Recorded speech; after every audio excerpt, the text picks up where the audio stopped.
All right. So the votes weren't there, and the law wasn't strong enough. No, we never got to that point because, see, that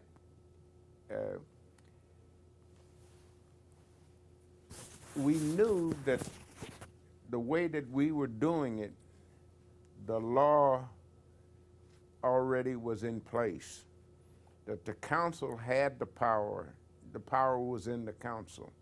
Now, what happened and who's, and you want to debate as to where the power was, who, in municipal government, you usually have continuous leadership. You can't have a void. You've got notes, you've got obligations, and all of those things. So if you're going to have voids, then you question as to the status of those things and where your enforcement is and all of those things. So that as opposed to creating all those legal problems for the city, we knew that doing it this way was safe and was, shall we say,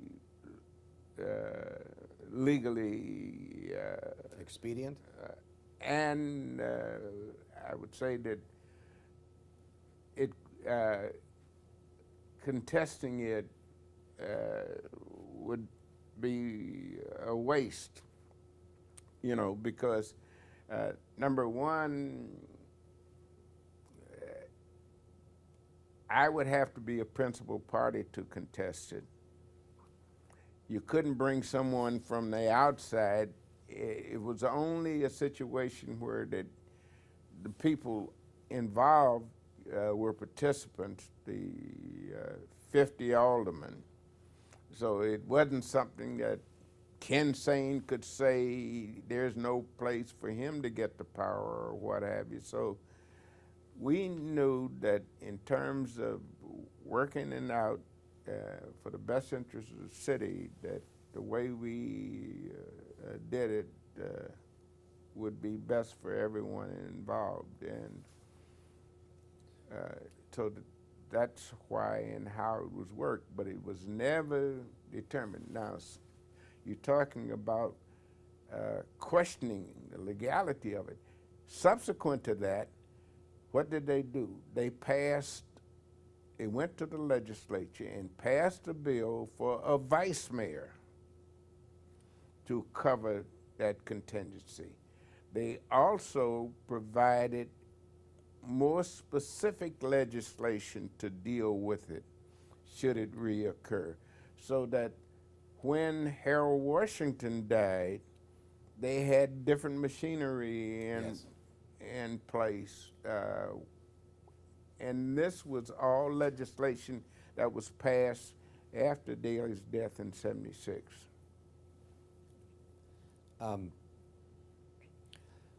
How would you characterize his performance overall as in view of the contribution to the city, and in comparison to previous or mayors?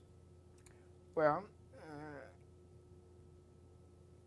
I thought that he loved Chicago, and he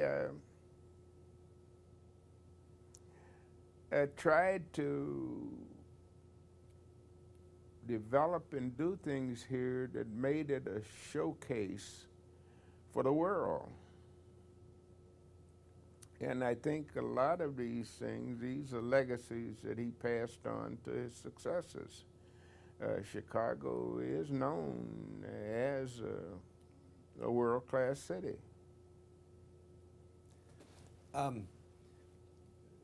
Once in a different setting, several people, including Congressman Dan Rostenkowski, said that as close as they were to the mayor in their various positions, no one knew him. He was a private person, and it wasn't a situation where he hung out with the boys, any of those things. After his activities, he's homebound. And this was the way we knew him, and we accepted. Before I conclude, is there any personal experience or something that are just personal and Not that I can think of, and I'm sort of at a disadvantage in terms of preparation, because I'm sure that I'm missing a lot of important or interesting things that occurred that don't immediately come to mind. We're talking about something, 37 years ago. yes? I guess I bet. Do you know the son at all? I know the whole family. Do you think that the son mirrors his father, or is he different?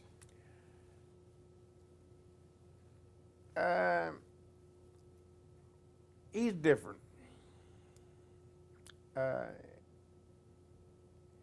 He's different, especially in his relationship to the organization. Which is, Well, his father was primarily the organization. Richie isn't. yeah, Ed Kelly said that today's political organization is television. That's right. And it's now becoming internet. Yes. Do you think it serves? Do you think that today's government is serving the public in the same fashion that you did, or as well? I don't know, and I think it might be selfish for me to try to compare, is because each generation, each time, the needs and the way you satisfy those needs can differ. And just because, we did it the way we did it means it was the right way.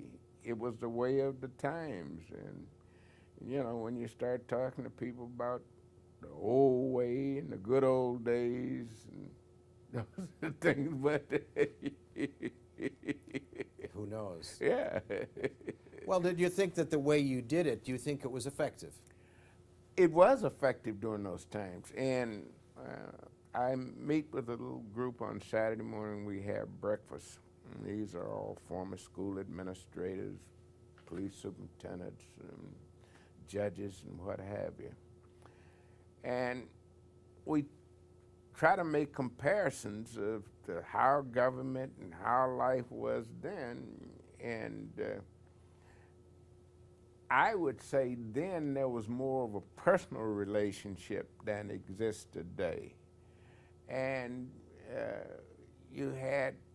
but today you have communications and everything is so impersonal. And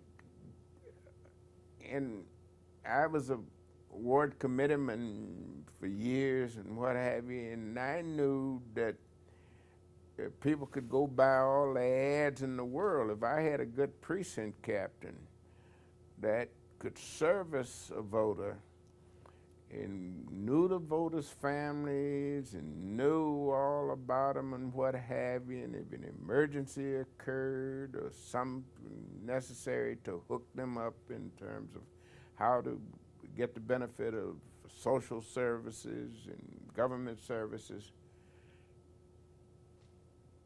I would be able to win an election easier than someone who would go by all the time on WBBM, what have you.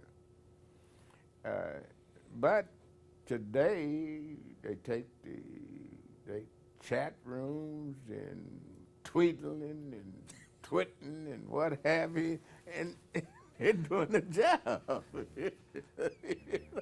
But, so, I have to enjoy it from a rocking chair, but recognize that change has occurred. So we've gone from the favor file of the ward to tweeting. Yeah, and today, you know, everybody's got a cell phone. Everywhere, you know, the means of communicating. And but unfortunately, one of the things that I think that we haven't changed is, and I think it's becoming even more so now than other, is dependence on government. People say they don't want government in their lives, but the way independence is growing, where that you want and ask for it indirectly. Yes.